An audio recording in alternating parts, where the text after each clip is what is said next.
तो hello everyone, आज की स्टार्ट करते हैं फिर से पीपीटी की तैयारी के क्वेश्चंस। तो 1 तारीख को आप लोगों का पेपर है और आप लोगों के हॉल टिकट भी जारी हो चुके हैं। तो इसको रिवीजन करते चलिए, फार्मूला को याद करते चलिए। इसी बेस पर कुछ क्वेश्चंस में 2022 के आप लोगों को सॉल्व करके बताता हूँ। सभी आ गए उधर? हाँ, खटर खटर मत करिए, बैठ जाइए और सॉल्यूशन को ध्यान से देखिए। कहाँ पर कौन सा फार्मूला कैसे यूज़ करते हैं, इस चीज़ को समझना बहुत ज़रूरी है। अब कुछ क्वेश्चन मेरे पास है पीपीटी के 2022 के, इसको सॉल्व करके देखते हैं। सॉल्व तो कर लेंगे आप, लेकिन इसको सॉल्व टाइमिंग के हिसाब से कैसे करना है। मेन चीज़ आपको टाइमिंग का ध्यान रखना है कि इतने देर में इतना क्वेश्चन सॉल्व होना चाहिए। तो क्वेश्चन कुछ इस प्रकार है, given alpha plus beta equal to 90 degree. Trigonometry का है, alpha plus beta is equal to 90 degree, मैंने sum of alpha plus beta equal to 90 degree. तो आप इसको ऐसा भी कर सकते हैं कि alpha equal to 90 degree minus beta, या beta equal to 90 degree minus alpha. ये पार्टिकुलर हमको क्या मिल गई, अल्फ़ा और बीटा डिग्री की वैल्यू मिल गई, जो कि 90 डिग्री से सबट्रैक्ट करने पर मिलेगी, जिसका सम कितना है 90 डिग्री। आप बोल रहे हैं उसके बाद ये सॉल्यूशन नहीं है, ये क्वेश्चन नहीं है, ये मैं सॉल्यूशन करके बता रहा हूँ कि क्वेश्चन आपको दिया alpha plus beta equal to 90 degree, then find the value of, है ना। क्वेश्चन पूरा नहीं लिख रहा हूँ, चल लिख देते हैं। Then find the value of, है ना। अब इसमें बोल रहा है आपको sine cos alpha cosec beta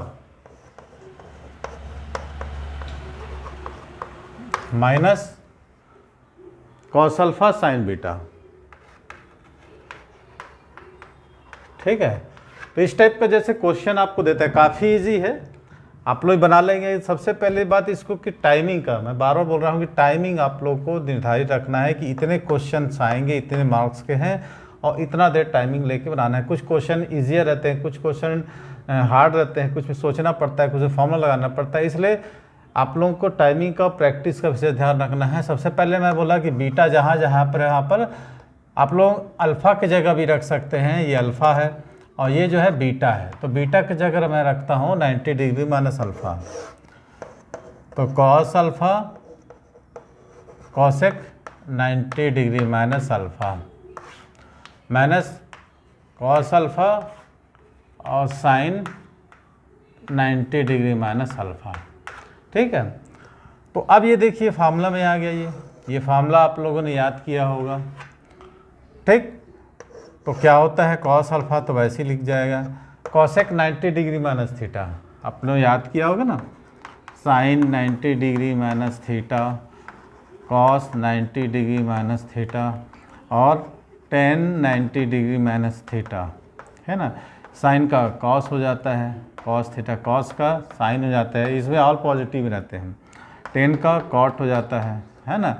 वैसे कॉसेक 90 डिग्री माइनस थीटा का सेक थीटा, सेक 90 डिग्री माइनस थीटा का कॉसेक थीटा, वैसे ही कॉट 90 डिग्री माइनस थीटा का टेन थीटा। तो यही फार्मूला हम लोग को यहाँ पे अप्लाई करनी है, तो आप लोग यहाँ अप्लाई कर दीजिए।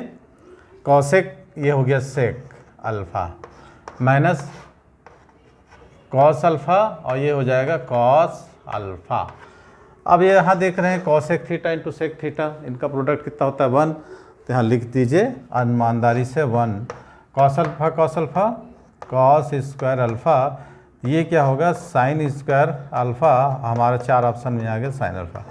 ये तो मैं आप लोग समझा रहा हूँ, जब आप लोग उस पर रफ वर्क करेंगे तो देख के ही समझ में आपको आना चाहिए, ठीक है। पहला क्वेश्चन खत्म होता है ये। अब दूसरा दिया है sine A minus B equal to half. ये 2022 का है, आज के डेट 27 तारीख, ये 2022 के क्वेश्चन पेपर है जो छत्तीसगढ़ प्री पॉलिटेक्निक टेस्ट में आया था। दिया है sine A minus B is equal to half, और दिया है cos A plus B equal to half, cos A plus B is equal to half, है ना। अब इसे पूछ रहा है find the value of A and B. इसमें 0 इज, है ना, 0 डिग्रीज की वैल्यू होगी less than equal to A plus B less than 90 degree, है ना। 0 डिग्री की value less than equal to A plus B less than 90 degree, इस चीज़ का ध्यान रखिएगा। तो सबसे पहले अपन देखते हैं साइन, सॉल्यूशन लिखते हैं। A minus B is what, इस साइन में कितने डिग्री की वैल्यू होती है, हाफ 30 डिग्री की, तो साइन 30 डिग्री, ठीक है। आपको लिख सकते हैं A minus B is equal to 30, cancel हो गया। Equation number first. Cos A plus B क्या दिया है आपको,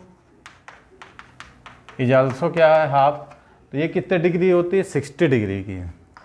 तो कॉस, अभी भी मेरे पास देखो साल भर जिसको मैं पढ़ाया हूँ, अभी जो क्वेश्चंस जब हम सॉल्व करा रहे हैं रैपिडली स्पीड में, तो फार्मूला को भूल जा रहे हैं, ये बहुत अच्छा है नहीं है। आप लोग कॉम्पिटिटिव एग्जाम बैठने जा रहे हैं, दोनों को जब ऐड करते हैं minus B plus B add cancel हो जाएगा, 2a इक्वल टू कितना होगा, 60 प्लस 30 हो जाएगा 90, तो ये हो जाएगा 45, ठीक है। क्वेश्चन जब a कितना आ गया, 45 आ गया, तो दोनों का सम कितना था 60, तो b कितना आ जाएगा अपने पास 15 डिग्री। ये ऐसे सॉल्व हो जाएगा क्वेश्चन। क्लियर हुआ।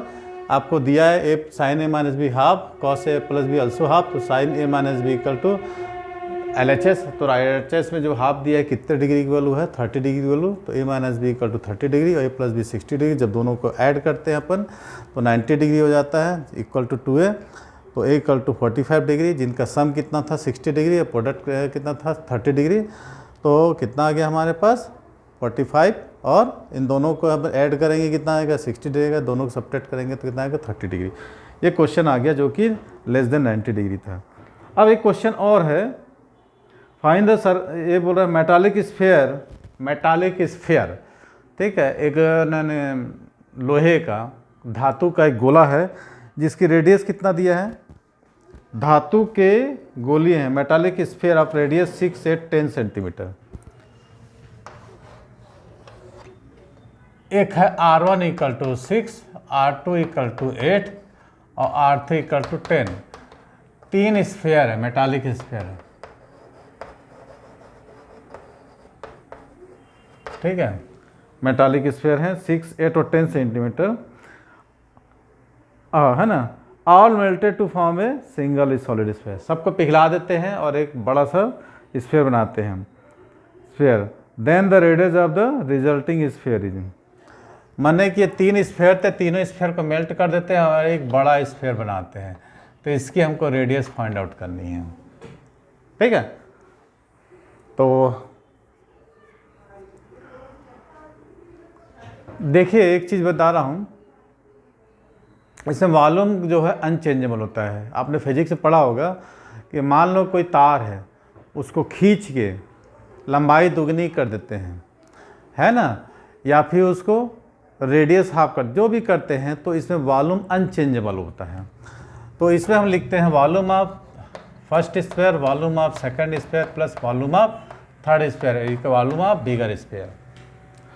तीनों को हम क्या करते हैं, पिघला देते हैं बड़ा है, तो वॉल्यूम क्या होगा, तीनों का volume plus equal to volume of bigger sphere, volume unchangeable होगा। अब ये स्फीयर है और 3 छोटे छोटे गोले से मिला के हम इसको क्या करते हैं, बड़ा गोले बनाते हैं। तो V1, V2, V3 सबको ऐड कर देंगे, इनकी रेडियस R1, R2 और R3 है। तो वॉल्यूम ऑफ स्फीयर क्या होगा, 4/3 पाई R1 का स्क्वायर प्लस 4/3 पाई R2 का क्यूब है सारे, प्लस 4/3 पाई R3 का क्यूब, और volume of bigger sphere 4/3 pi R का क्यूब। देखिए सबको कॉमन लेते हैं अपन, और कॉमन लेके इससे कैंसिल कर देंगे, तो R1 cube plus R2 cube plus R3 cube equal to R cube. तो 6 का क्यूब प्लस 8 का क्यूब प्लस 10 का cube equal to R cube. अब आप लोगों को सबको क्या करना है, एडिंग करना है और इसका क्यूब रूट निकाल लेना है। निकाल के 2 मिनट में बताइए हमको।